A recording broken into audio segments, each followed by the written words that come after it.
But let's go to Rich Sutter now, our NHL insider, on that. And Rich, at home I see today. Boy, it's an exciting week in the NHL, isn't it? These expansion drafts don't come around that often. No, and I think everyone gets a little bit excited to see where. I'm listening to some people on radio yesterday saying they wish that there was other leagues with expansion that would have this type of excitement. And being a Canadian, or I guess being a true hockey fan, it is an exciting time for a lot of people to sit and listen and see how this plays out. And with that group of people in Seattle, they're smart hockey people. I'm sure they'll do a heck of a job with their picks. Overall, with the protected list being announced on Sunday, who were the names that jumped out to you, and who do you think might be called tomorrow night? Well, Rod, there were some surprises when you look at and you go through teams with the bigger contracts, with guys that were exposed. Look, Seattle's going to have to spend some money. They've got a ceiling they've got to get to inside that draft, and then whatever they choose to do so with those contracts from there is their prerogative. I do expect them to take some teams, some players with contracts, because some of those players are good players, and there's no reason. It's not like that Ron Francis and Ricky Olczyk are being told not to spend. They're smart; they'll spend wisely. So that being said, there were surprises out there. Obviously, the one that everyone's been talking about the last few days out of Montreal, but I've thought long and hard about that one, Rod. I wasn't surprised, just given Carey's health and the need of a strong backup in Montreal. Should Seattle not take Carey Price? There's a lot of money to be paid to this guy in the next 12 months. Let's not forget that has been given serious consideration by Seattle whether or not to go ahead with it. And as well, look, there's a lot of real good goalies out there that this team can pick, and I do expect them to pick. Perhaps a goalie, one more goalie than Vegas did prior, simply because of the number of good goalies out there, because there's going to be teams looking for good goalies, for backups, with capabilities to play 35, 40 games, and there are guys on that list for sure. Well, it's not just about money either. Everybody's going through the lists and looking at the salaries. It's not just this. Well, look at the Islanders. You and I talked about this morning. Jordan Eberle and Josh Bailey both left unprotected. That seems like a major head scratcher to me. Well, that's the way Lou does business. The thing I love about Lou is that Lou never stops trying to make his team better and have his team get better. And he's always finding ways to insert and to delete people off his roster. And he's damn good at it, and that's why he's had the career he's had and the success that teams he's managed have had that. Look, they obviously know there's a chance they could lose one of those two guys. They're still good enough, and if they lose one of them, they'll take that money and go spend it probably on Kyle Palmieri, who they're probably going to try and re-sign. So. It's the way you do business, and it's the way Lou has done business for years, and he's done a good job at it. I'm thinking about the other factors that go into drafting guys. Here's another one. Tampa Bay, with who they've left. It was Yanni Gourde and was it Killorn? And it's... Killorn, Johnson. A lot of good players there, but the big thing is with all those players comes along no baggage, which is great, but contracts, heavy contracts. Some guys obviously higher than others. But for me, the common denominator in all of them is that they're all good players. And I really like, I've always been a bit of a Tyler Johnson fan since his days at a junior in Spokane, and basically being a local boy and doing really well just to make the Western Hockey League and then have the pro career he's had. He's a guy that you think, okay, would Seattle gravitate towards him because he's a Washington State boy? Perhaps. But if you want to look at really, you want to start slotting your players in and how they really you'd want them to fit on your roster. Plot's a good player. Killorn's a good player. Yanni Gourde's a better player. These guys all bring different things to your hockey club. It helps you succeed. And the thing I was happy about for Tyler Johnson is that was the year that Tyler had, the bounce back season he had. He proved people wrong. He had a strong playoff. So, Seattle's got a lot of great questions and great problems to answer in the next 24 hours. And those are really good problems to have, you guys, considering who's out there.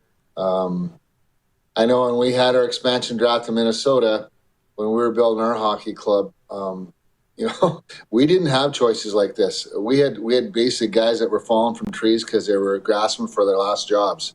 And we didn't have choices that these guys are getting today. Well, I'll tell you what's fun is nobody knows if they're going to take Carey Price tomorrow night. You don't know. There's no one way to do it. They're not going to do it the way Vegas has done it. But I just want your thoughts on marketing per se.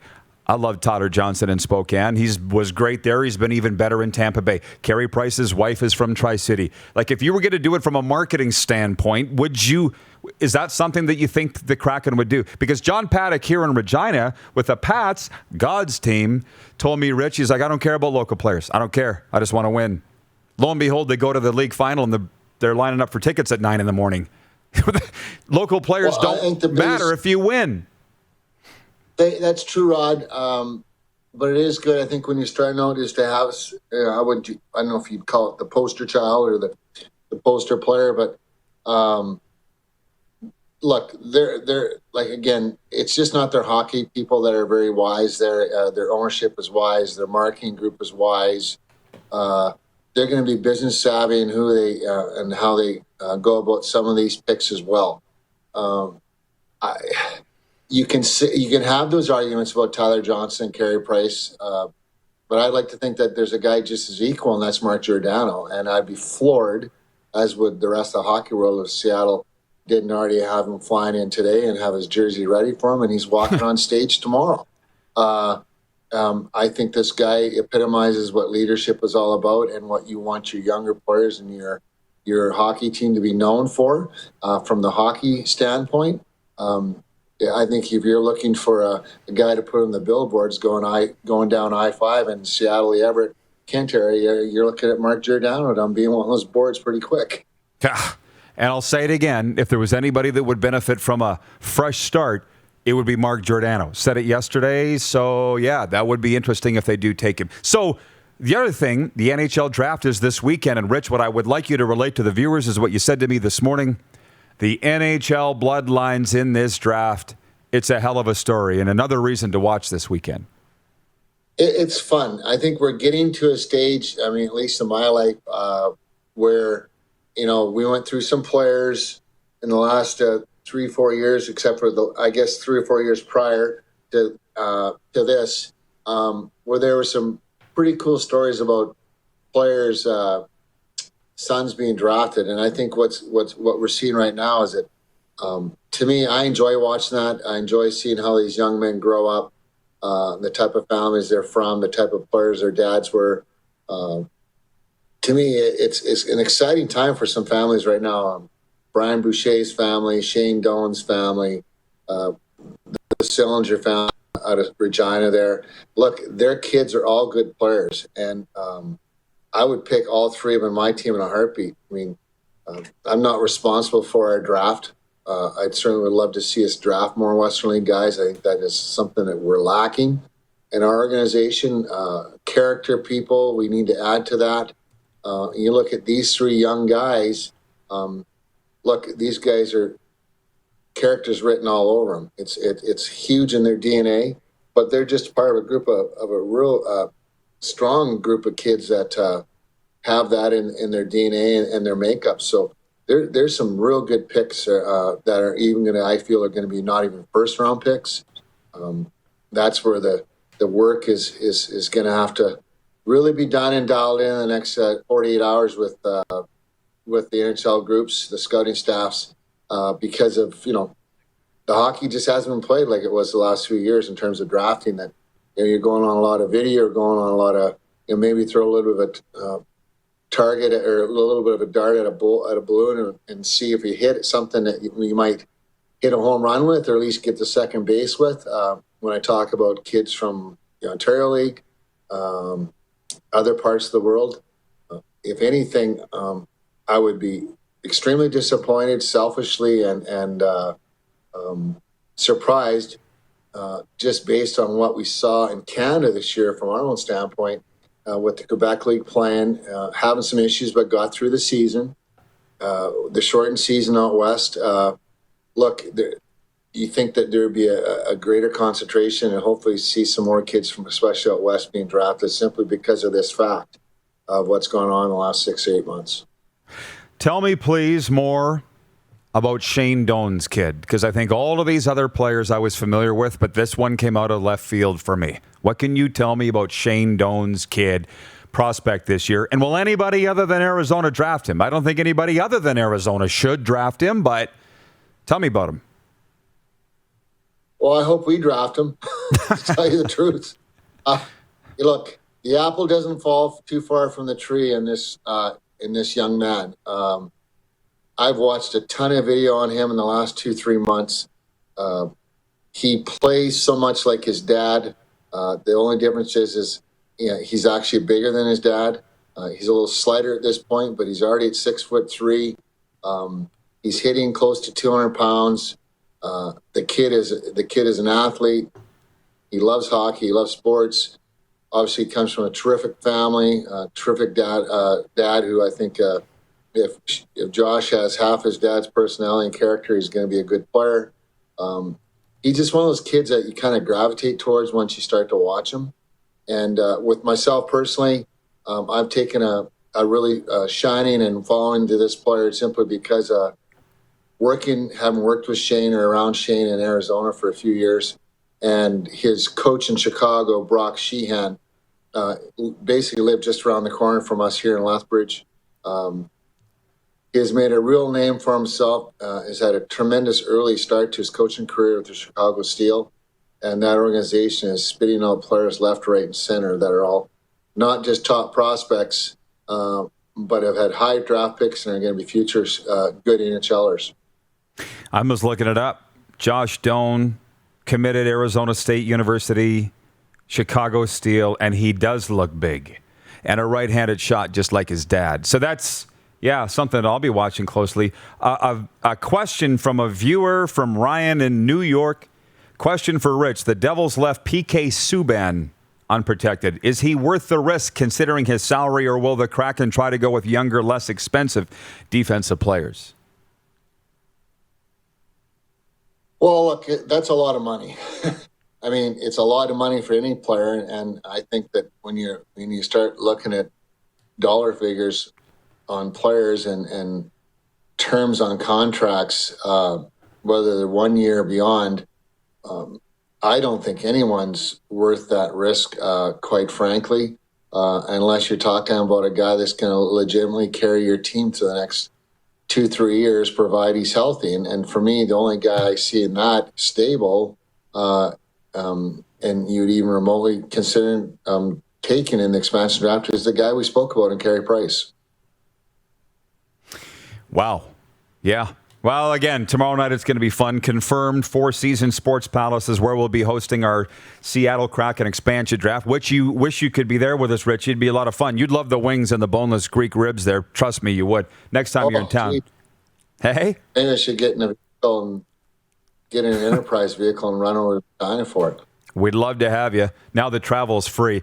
Hey, anything else before we let you go? We covered a lot here. No, I think it's just an exciting time in the hockey world. There's a lot of teams jockeying for spots to try and make some deals happen. I think that once we get through expansion tomorrow night, there's going to be a lot of balls in play, and there's going to be a lot of things up in the air. I think for the next hours to 48 hours after the expansion draft, once people see who has been taken.